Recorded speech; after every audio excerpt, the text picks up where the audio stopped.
Ayan guys, nagiinit ako ng tinapay. Favorito ng mga bata, tapos lalagyan ng margarine. Ayan.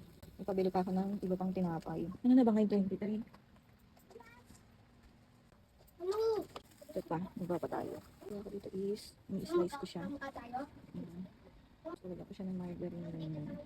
Ganyan yung gusto ng mga bata. Ganyan natin. Kasi gusto nila yan, tapos medyo sunog-sunog. Natin ito. Ayan, gusto nila yung ganyan guys.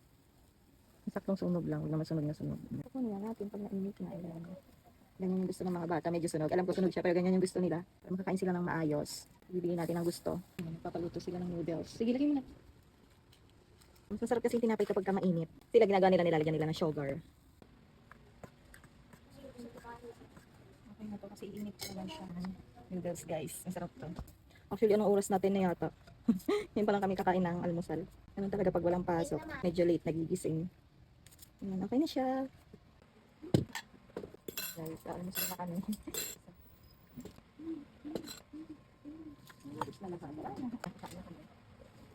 Kain tayo guys. Tingnan nyo yung panahon. Ganyan ang panahon sa amin. Uulan na araw. Grabe. Ganyan siya. Kahapon, pinag-charge ko yung mga emergency tinaymi namin kasi akala ko mag-brown out. Mabuti na yung handa. Ito, yung inalmusal ng Papa Jin. Nagtira pa siya ng konti. Nagtangali siya tapos ininit niya yung tirang ulam namin kagabi, yung tokwa at baboy na sinisig. Ayan, yung ulam na!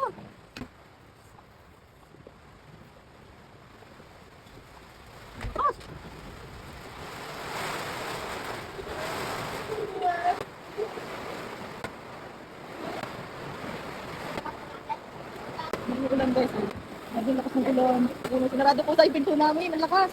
Wala nang makita. Ayun, ang lakas din. Grabe. Sinarado yung pinto namin, binalibag. Humangin ng malakas, tapos biglang buhos ng malakas na ulan. Ayan.